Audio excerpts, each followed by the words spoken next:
గోపాల్ వర్మ ని ప్రస్తుతం ఆయనకు ఏదైతే ప్రస్తుతం ఇచ్చిన నోటీసుల నేపథ్యంలో ఆయనకు సమయం కూడా గడిచిపోతున్న నేపథ్యంలో ప్రస్తుతం దానిపైన పోలీసులు కూడా హైదరాబాద్కు చేరుకున్నారు.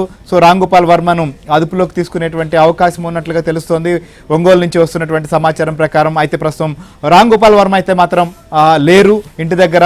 సో వారికి సంబంధించినటువంటి వారు ఇంకా కూడా దీంట్లో తాము ఉన్నటువంటి హైబ్రిడ్ విధానాన్ని ఉపయోగించుకుంటామనేటువంటి అంశాలు చెప్తున్నప్పటికీ సో దీనికైతే హైకోర్టులో ఇంకొక వైపు బెయిల్ కోసం ఇంకోవైపు దీన్ని క్వాష్ చేయాలని చెప్పి కూడా పిటిషన్లు వేసి ఉన్న నేపథ్యంలో ప్రస్తుతం ఆర్జీవీ విచారణకు వెళ్తారా, పోలీసులకు సహకరిస్తారా లేదా అనేది మాత్రమే ప్రస్తుతం చాలా ఆసక్తిగా మారింది. అయితే అసలు ఆర్జీవీ ఎక్కడున్నారు?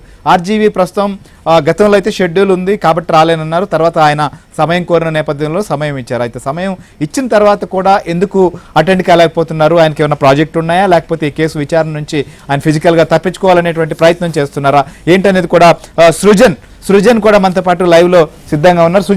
సృజన్ ప్రస్తుతం ఆర్జీవీ ఎక్కడున్నారు? ఆయన కోసం పోలీసులు కూడా వచ్చి ఉన్నటువంటి పరిస్థితి.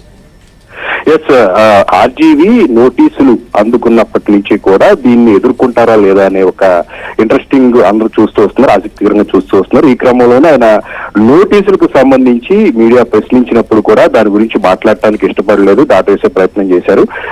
అదే దీని తర్వాత తను క్వాష్ చేయాలని చెప్పేసి పిటిషన్ వేయటం, అది బెయిల్ పిటిషన్ వేసుకోవాలని చెప్పటం.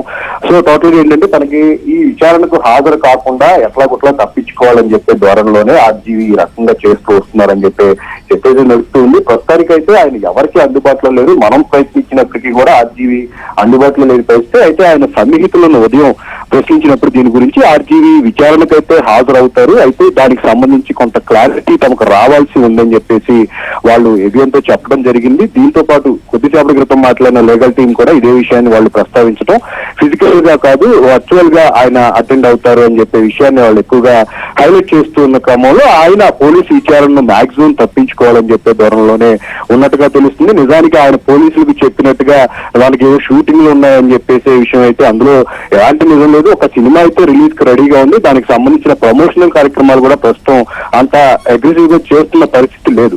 బట్ మిగతా విచారణకు సంబంధించి అపార్ట్ ఫ్రమ్ విచారణ తర్వాత మిగతా విషయాలు ఏవైతే ఉన్నాయో ఇటీవల ఆయన సినిమా కార్యక్రమాలకు అటెండ్ అవటం, ఇంటర్వ్యూలకు సంబంధించిన వాటి అప్డేట్స్ ను రెగ్యులర్ గా ఆయన సోషల్ మీడియాలో వేస్తూ ఉన్నారు. కానీ పోలీసుల విచారణకు వచ్చేసరికి ఆయన దాన్ని దాట వేస్తూ కూడా ఎవరికి అందుబాటులో లేకుండా కనిపిస్తున్న పరిస్థితి మనకు కనిపిస్తూ ఉంది. మరి లీగల్ టీం చెప్పినట్టుగా ఆయన వర్చువల్ గానే ఈ విచారణకు హాజరవుతారనేది మాత్రం వేచి చూడాల్సి ఉంది. దీనికి సంబంధించి వాళ్ళు ఏదో క్లారిటీ కోరుతున్నప్పటికీ కూడా మరి వర్మ దీన్ని ఎలా ఎదుర్కొంటారా, అసలు నిజానికి భయపడుతున్నారా అనే చర్చ కూడా నడుస్తూ ఉంది. మార్ఫింగ్ కి సంబంధించి ఆయన వేసిన పోస్టుల వాటి మీద కూడా గతంలో ఆయన చేసిన వ్యాఖ్యలు వీటన్నిటిని కూడా ఆ యాటిట్యూడ్ అంతా ఇప్పుడు వర్మలో కనిపించడం లేదు. ఒక నోటీస్ అందుకున్న వెంటనే ఆయన పూర్తిగా తన బాడీ లాంగ్వేజ్ కానీ ఇదంతా కూడా మారిపోయింది. ఇప్పుడు పోలీసు విచారణను దాటవేసే ప్రయత్నాలు ఎలాంటి ఉంటాయి, మనం తప్పించుకోవడానికి ఎలాంటి ప్రయత్నాలు చేస్తారో ఈ రకమైన ప్రయత్నాలు కూడా అన్ని కూడా చేస్తూ ఉన్నారని చెప్పేసి చర్చ అయితే కూడా నడుస్తుంది. ఫర్దర్ గా మరి దీన్ని వర్మ ఎలా ఎదుర్కొంటారో, పోలీసు విచారణకు హాజరవుతారా లేదా అనేది మాత్రం ఈ